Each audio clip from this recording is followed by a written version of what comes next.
everyone. I'm Esther Kovac, co-founder and CEO of DroneTalks, and today this is my first interview here at the Commercial UAV show, and I have the luck to interview Maxwell Tubman, if I pronounce it well, his name, who is the CTO of Freefly Systems. Hi, Max. Hi, how's it going? Life is good, life is good. I'm very excited about this interview because, you know, when I went through the company profile, I spotted that you initially started from cinema industry. So I'm just wondering, how come, how you understand there is a need in the cinema industry to record with drones, and what happened from there? Yeah, great question. The founders of Freefly, there's three founders, Tab, Dave, and Hugh. And they all worked in the cinematography industry, and they've worked on huge movies from Wolf of Wallstreet was one of the big ones they worked on.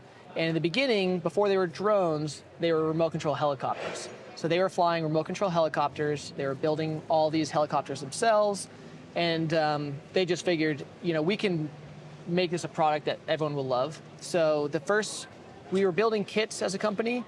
And then the first smash hit was the Movi Pro, or actually it was a Movi M10, which was a brushless gimbal that could be handheld or mounted to a drone. So that's how we kind of got started. And then from there, we added the Alta 6, the Alta 8, the Alta X, the Astro, the Wave. So the Wave is a camera. So from there, we kind of branched down to all these other products. And with the Alta Pro and the Alta X, which have the ability to do autonomous or semi-autonomous flights, then a lot of other folks started using the drones as well for LiDAR and mapping, inspection, and so forth. So it kind of was a natural progression. But we've been around for over 10 years. It started with the passion of moving camera sensors around, and that translated to moving mapping sensors or different type of inspection sensors. So, and if you can cut it in the film world, then the industrial world actually, in some ways, it's a little bit easier because on the film world, you're flying really close to A-list actors. Everyone's watching you. You have to operate quickly. And so if you can make a drone reliable and perform well there, then to go out to do mapping or inspection, the drone's going to be awesome for that too.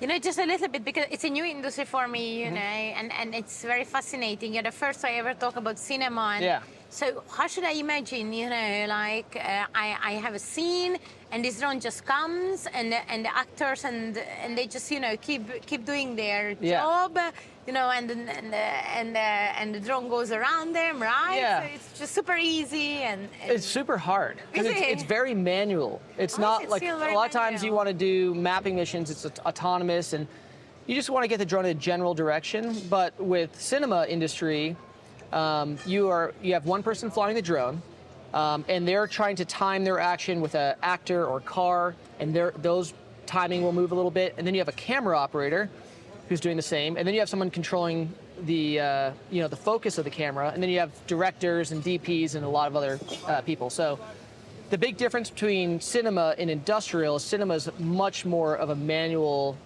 control, and also a large team of people working all in one aircraft. On one aircraft, yeah. Oh wow. So you now manufacture your own drone, if I understand well, and anyone can go and say, hey, I want your drone, and you have different use cases, right? What's the most popular use case currently? What do you see? It's hard to say. So Alta X is our larger platform, and then we have the Astro, which is a smaller platform. The Astro is very popular for photogrammetry. So that has an 87R camera, and people are using that for mapping.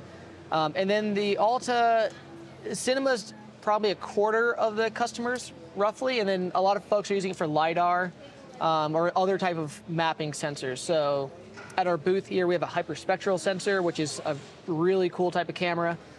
So it's mostly mapping, I'd say, but there's so many different type of mapping platforms. And then wildlife management for forest fires and things like that are another big application. That's great. So we all know these applications are working, you know. I think we don't need to go too much in details. We are in a drone show. No one needs to be convinced, you know.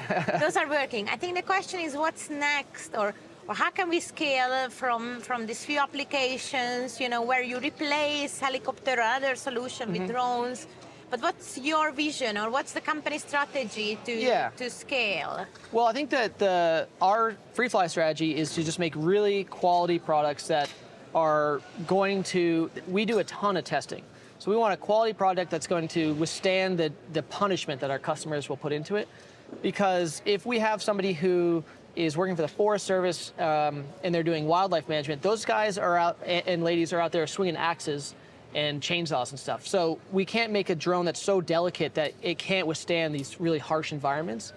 So for us, we want to make a drone that is really, really reliable and durable. And then on top of that, it's really easy to use. So we're in this transition now where the Alta X has been traditionally more of a manually flying drone, and the Astro, which is our newer platform, is more of a, you plan missions, it's more semi-autonomous. And then, as the future progresses, adding things like, different types of obstacle avoidance and terrain following and more automation.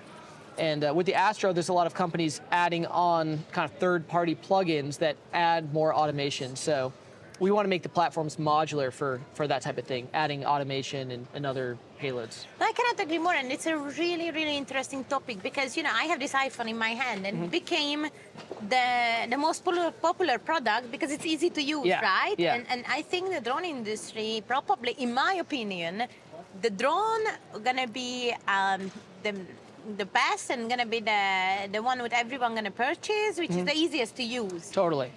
That's why DJI is so popular, because it's very intuitive. Yeah, exactly. So there's a direction what you wanna also follow at Freefly, 100%, right? yeah. Like, I bet everyone here wants to do that. I think. I'd hope so. Yeah, I hope so. Yeah, but that's certainly something that we want to do. Yeah. So it should be very user friendly. Okay, and the last question is that what do you see the future, or do you think why drones? Why you came to work on drones, and why did you put your career on the drone industry? Personally, I'm really curious about that. So well, a lot of people at Freefly, myself included, started with doing remote control airplanes, like fixed wing airplanes.